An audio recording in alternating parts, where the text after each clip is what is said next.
Have you ever seriously wondered what the government really knows about UFOs? For decades, that was a question you'd only whisper about. But believe it or not, for 22 years, there was an official investigation. So today, we're cracking open the files on Project Blue Book. To really get this, we have to go back in time. Let's rewind the clock to 1952. It's the peak of the Cold War, right? Fear of a surprise attack was just constantly in the air. And that's when something really strange started happening in the skies over America. So it all starts like this. We're not talking about one or two people seeing something odd. No, this was a whole wave of reports. People everywhere are seeing these glowing objects, things moving in ways that our planes simply couldn't. This wasn't just some local gossip. It was causing real, widespread alarm. Meanwhile, inside U.S. Air Force bases, the atmosphere is absolutely electric. You've got officers glued to their radar screens, tracking these blips that are just defying physics. They're trying to figure out, and fast, if these are secret Soviet weapons or something else entirely. It was treated as a major national security threat. But here's where it gets really wild. Some of these reports claimed the objects didn't just stay up in the sky. I mean, just picture this scene, taken straight from witness testimony. An object has actually landed.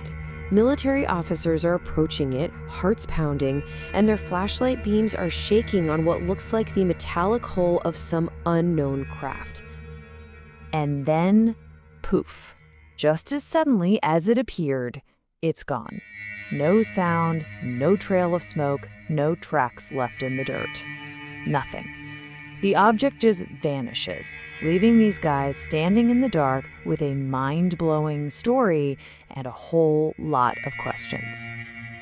Okay, so with this sheer number of sightings, especially that big wave in 1952, the government's hand was forced. They couldn't just keep dismissing these reports anymore. They needed a formal, organized way to figure out what in the world was going on. And that effort became Project Blue Book.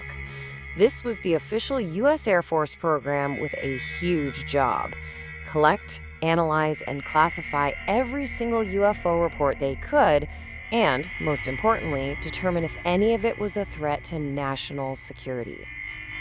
And this wasn't some short-lived project. It ran for nearly 2 decades. It all kicked off because of that intense flood of sightings in the early 50s, and it kept going all the way until it was officially shut down in 1969. That's a long, long time to be staring at the sky. So what do they actually find during those 22 years? Well, the sheer scale of this investigation is just staggering. They weren't just looking into a few dozen cases here and there. We're talking about thousands upon thousands of reports. Just look at that number, 12,618. That's the official tally of reports the project dug into. Every single one of those numbers is a story, a moment of mystery seen by pilots, soldiers, and just regular people.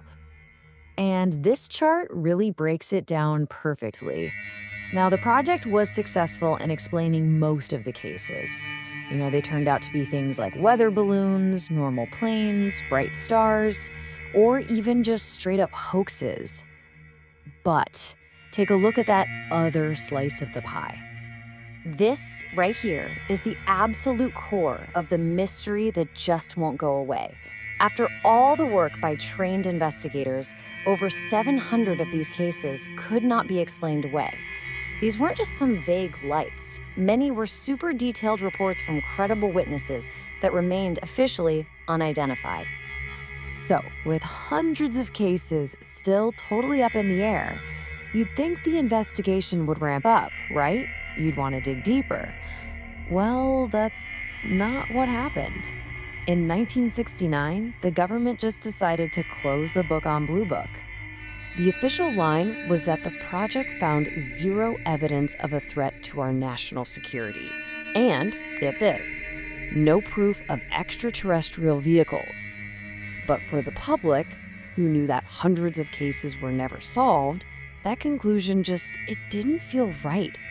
Instead of ending the debate, it just poured gasoline on the fire of public suspicion.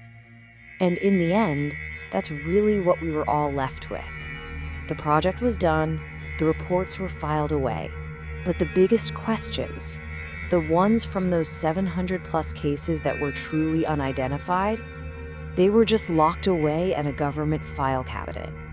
And that all leads us to this one, huge, lingering question at the very heart of Project Blue Book's legacy. After 2 decades of looking into this stuff, did the government really find nothing? Or did they find something they decided we just weren't ready to know? The case might be officially closed, but the mystery feels more open than ever.